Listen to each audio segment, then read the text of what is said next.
मैं किसी भी हाल में अपनी बेटी का विवाह तुमसे नहीं करूंगा। ये मेरा अंतिम निर्णय है। एक बंदर रोज राजा को मजबूर करता था कि वह अपनी बेटी की शादी उससे कर दे। जब राजा उस बंदर की अनोखी शर्त से हार गया तो मजबूरी में उसे अपनी बेटी की शादी एक बंदर से करनी पड़ी। बंदर बारात लेकर आया और राजकुमारी को साथ लेकर अपने घर ले गया। फिर बंदर राजकुमारी के कमरे में गया और वहां ऐसा कुछ किया कि राजकुमारी की चीख निकल गई। नमस्कार दोस्तों, डिवोशनल स्टोरी में आपका फिर से स्वागत है। तो चलिए कहानी शुरू करते हैं। बहुत प्राचीन काल की बात है। एक छोटे से स्वतंत्र राज्य वैभवपुरी में एक वृद्ध विधवा रहती थी। उसका नाम था सुभद्रा। समय ने उसके चेहरे पर झुर्रियों की लकीरें खींच दी थीं।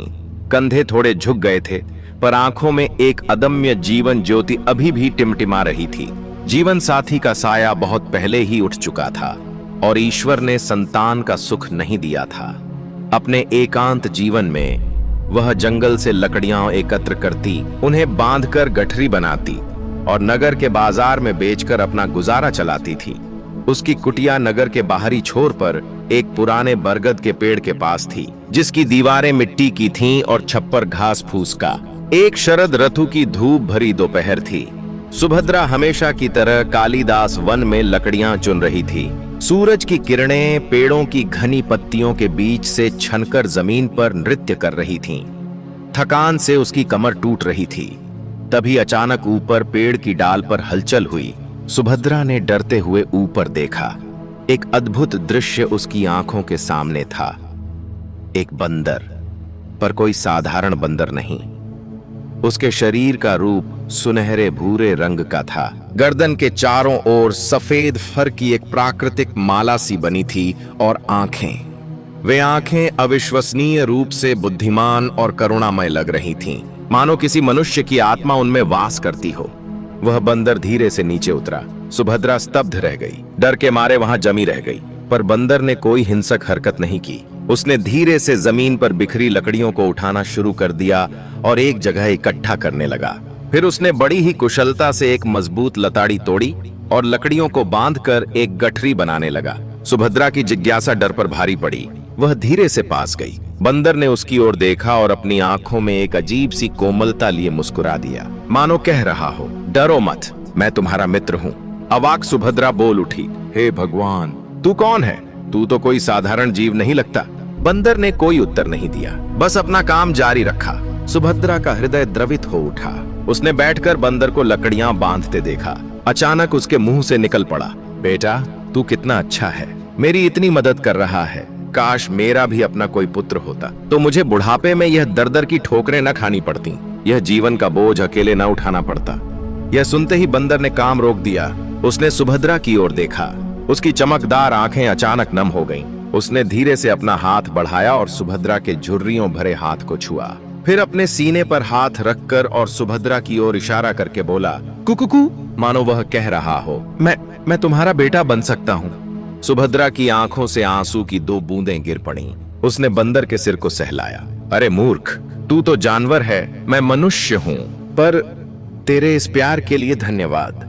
गठरी तैयार थी। सुभद्रा ने उसे उठाने का प्रयास किया, पर वह भारी लग रही थी। बंदर ने तुरंत समझ लिया। उसने गठरी को अपने कंधे पर उठा लिया और सुभद्रा की ओर देखकर सिर हिलाया, मानो कह रहा हो, चलो मैं तुम्हारे घर तक छोड़ आता हूँ। रास्ते भर सुभद्रा के मन में अनेक विचार घूम रहे थे। यह बंदर इतना बुद्धिमान, इतना सहायक क्यों है?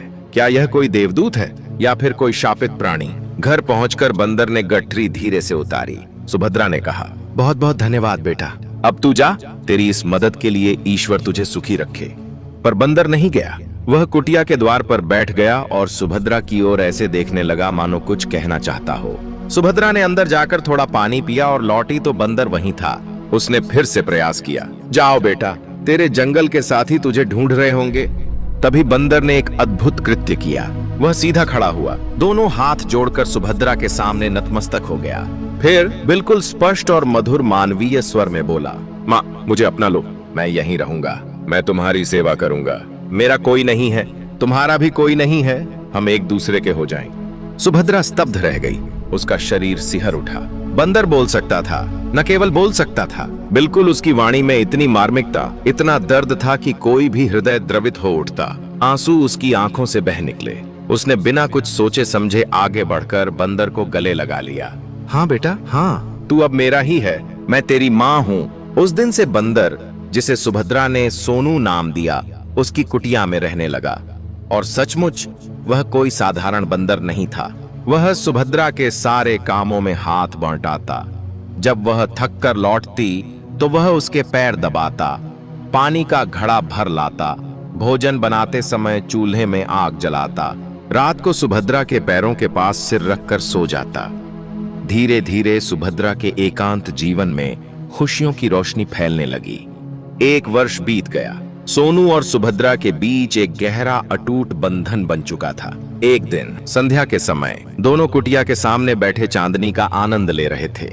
तभी सोनू बोला, माँ, मैं एक बात कहना चाहता हूँ, पर डरता हूँ कि कहीं तुम नाराज न हो जाओ। सुभद्रा मुस्कुराई। कहना बेटा, तू मुझसे कुछ भी कह सकता है। सोनू ने गहरी सांस ली। माँ, मैं इस राज्य के महाराज वीरवर सिंह की इकलौती पुत्री राजकुमारी मृणालिनी से विवाह करना चाहता हूँ।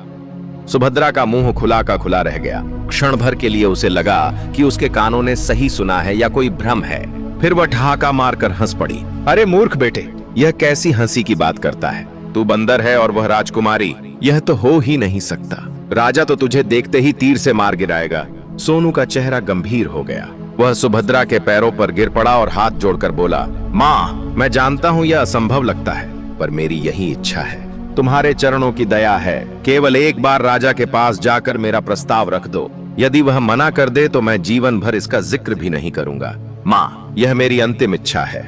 सुभद्रा के हृदय पर इस विनती का गहरा प्रभाव पड़ा। सोनू की आंखों में एक ऐसी ललक, एक ऐसा दर्द था जो किसी गहरे रहस्य की ओर इशारा कर रहा था। अंततः वह मान गई। अच्छा ठीक है, मैं चलती हूँ, पर पहले तू मुझे अपने हाथों से एक प्याली चाय बनाकर पिला। सोनू खुशी से उछल पड़ा और फुर्ती से चाय बनाकर लाया। अगले दिन प्रातःकाल सुभद्रा अपने साधारण वस्त्रों में ही राजमहल की ओर चल पड़ी। महल का भव्य प्रवेश द्वार, ऊंची दीवारें और सजे धजे पहरेदार देखकर उसका हृदय धड़कने लगा। द्वारपालों ने रोककर पूछा, कहाँ जा रही है बूढ़ी? यह राजमहल है, भिक्षा के लिए नहीं।